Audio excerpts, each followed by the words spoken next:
Greetings comic book fans and welcome to Dude's Comic Haul. I'm Jason and this is my weekly video where I share with you the brand new comics I picked up this week on officially the best day of the week, New Comic Book Day.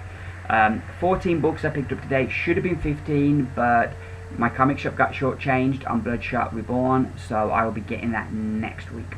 So here we go. Like I say, 14 books, all off my order. Well, one I added to my order today, so I'm counting it all as my order. There was nothing else on the shelves that really tempted me today, so, you know, this is what I got. First up, we have the Batman Detective Comics, issue number 43.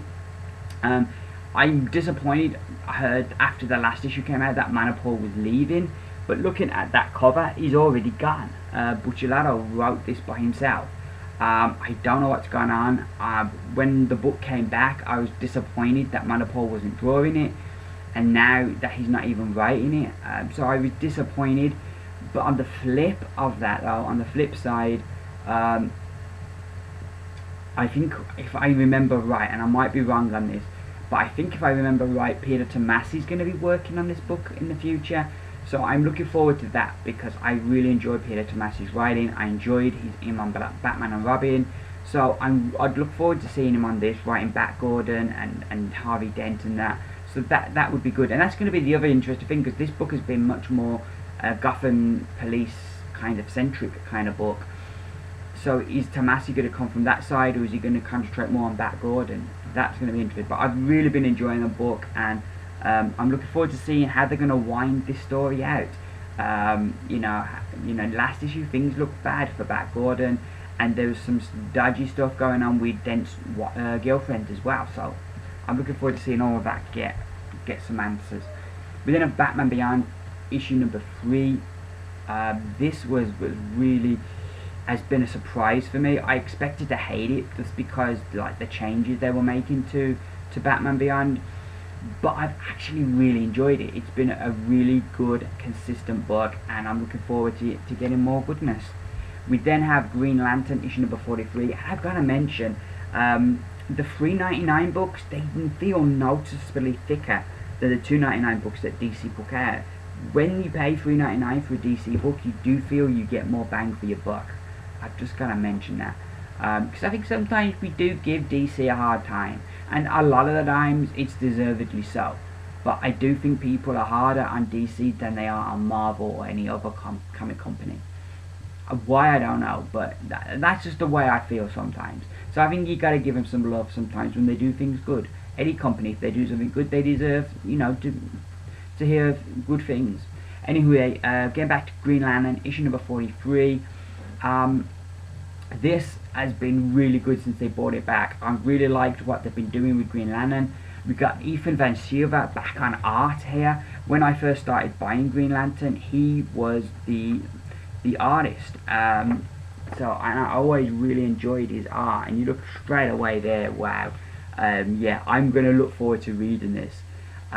This is good. Look, this is becoming a really good book again, and I like that they've separated it from the other Green Lantern stuff.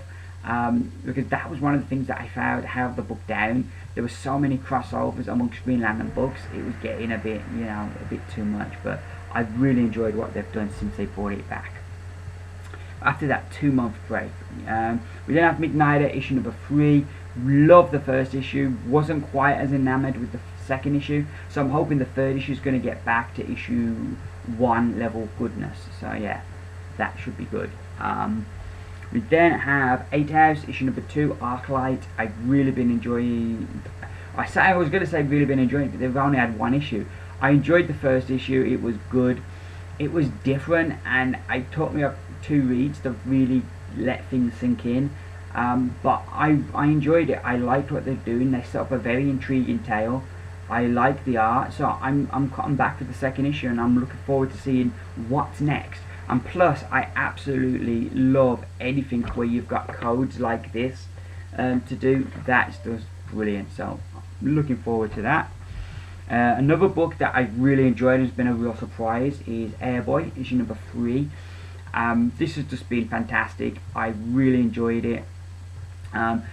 Last issue ended with Robertson and Hingle being transported to Airboy's time. So I'm thinking that this issue may have a lot less penis action, just because they're back. They're now into the ultra clean 1940s.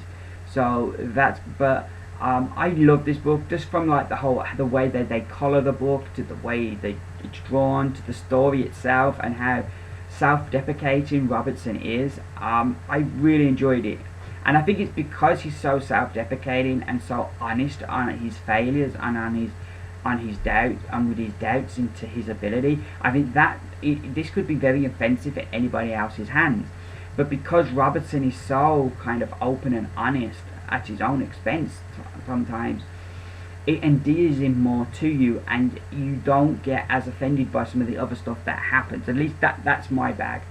That's what I take from this. But yeah, really been enjoying this book, and I'm looking forward to see what they have in store for us. That will most probably be the first book I read this week. We have Jupiter's Circle, issue number 5. I haven't got a clue what's happening in this issue.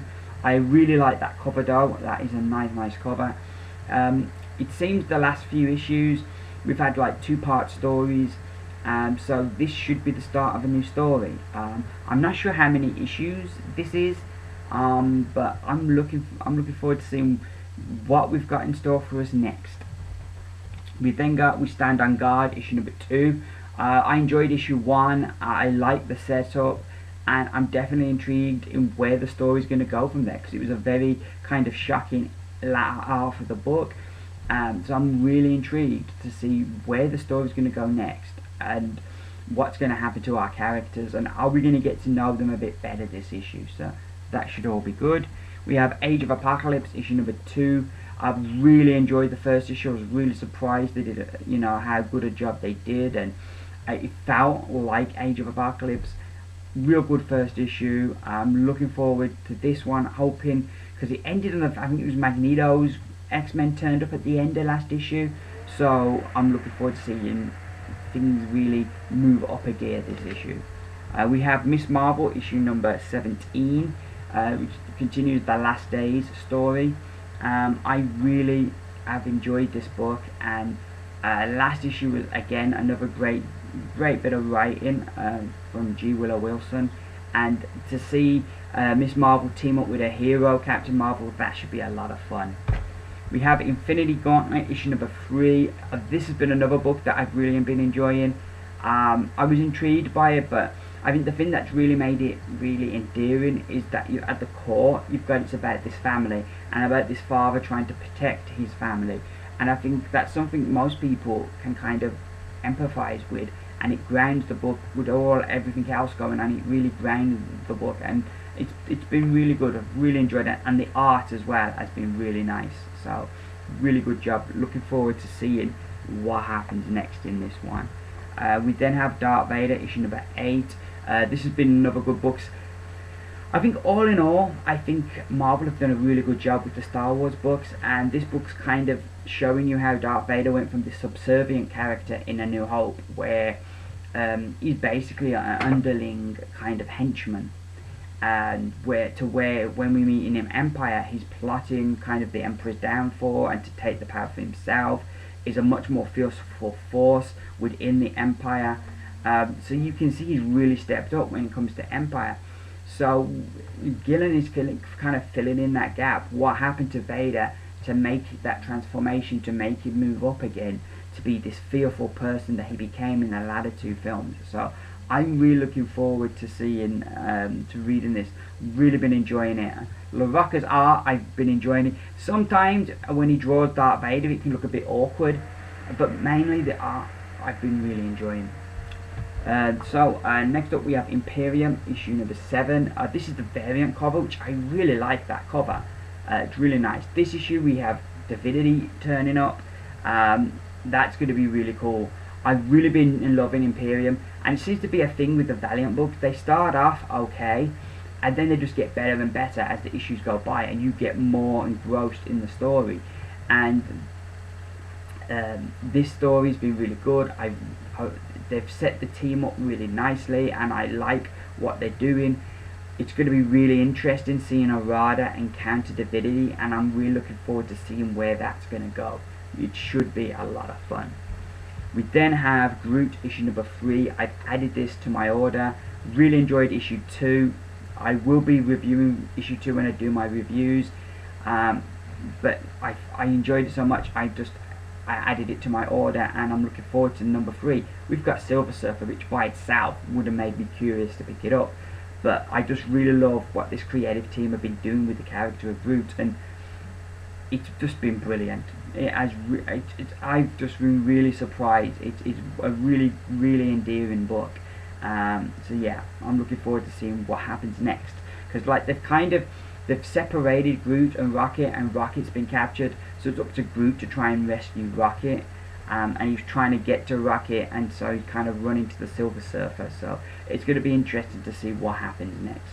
So those are my books for this week. The battle plan right now is I should be back Monday with a review video. It won't be the weekend. As I mentioned in my review video, football season kicks off here in the UK. That is soccer for anyone in Australia and in America. So I'm going to be busy watching football, and also Fantastic Four comes out. So me and my wife were taking my mum along to see Fantastic Four on Sunday. So weekend's going to be busy. And that means Monday should be a quieter day and allow me time to do my review video. So yeah, that's pretty much everything. Thank you very much for watching. I hope you all have a great new comic book day and you enjoy your pickups. Once again, thank you very much for watching my video. Please, if you liked it, give me those beautiful thumbs up. Let me know you like what I'm doing. I will be back Monday. My name's been Jason. This has been Dude's Comic Haul. Bye for now.